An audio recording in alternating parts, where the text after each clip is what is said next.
ACPA is really, I think, on a journey when it comes to two-year colleges and its engagement with two-year colleges, and seeing two-year colleges and community colleges as full members of the higher education community.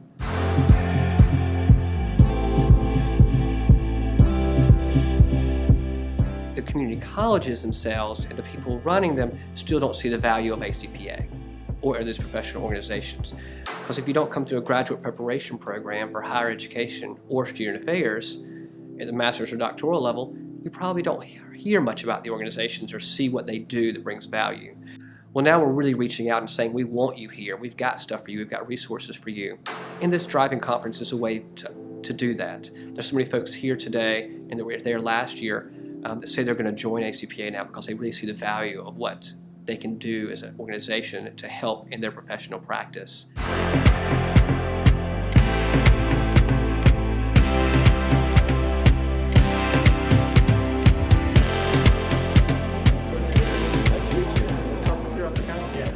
I'm Case Willoughby, the Vice President for Student Affairs at Butler County Community College, and I'm thrilled to be here at our conference today on community colleges, completion, and student learning.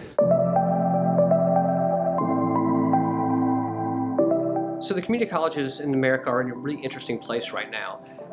Again, we have this call for more graduates. It comes from the Obama administration and our government officials. It comes from the Bill and Melinda Gates Foundation, organizations like Achieving the Dream. And it's all about completion, completion, completion. It's a really interesting thing for community colleges because community colleges used to be about access, letting people into the educational system. And now we're being pushed to make sure they graduate. Well, that's wonderful. We always wanted them to graduate if that was their goal. But not every student who comes to our institutions wants to graduate. Some of them come for retooling, to learn a new skill.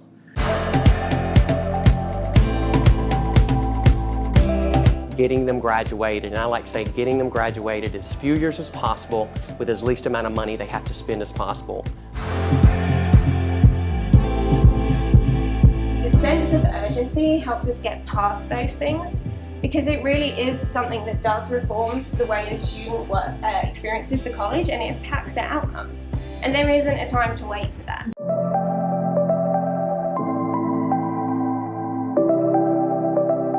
You know, it's what is going to work any given moment. But I can say the last statement gives us a lead into where the institution is trying to go, because it says the focus is to help our students persist in their courses of study and to complete their degrees in a timely manner. That's the heart and soul. So it has some purpose there. Right. So we're getting there, but we haven't clarified it as to how we're going to make that happen.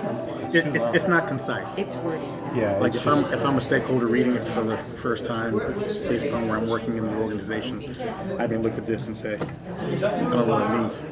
Vision statements are supposed to be like mission Concise. statements, concise, to the point. Exactly. I would say something, even just tweaking it to say ultimately students will be empowered to engage, persist, and progress. Yes, And students will be empowered now. How do we help the people who aren't really the face of the institution understand that they are advocates for students? Because that also helps us with our completion. Completion happens inside and outside of the classroom. And it's not just a student services people. You all have to get them in, keep them in, and then graduate them.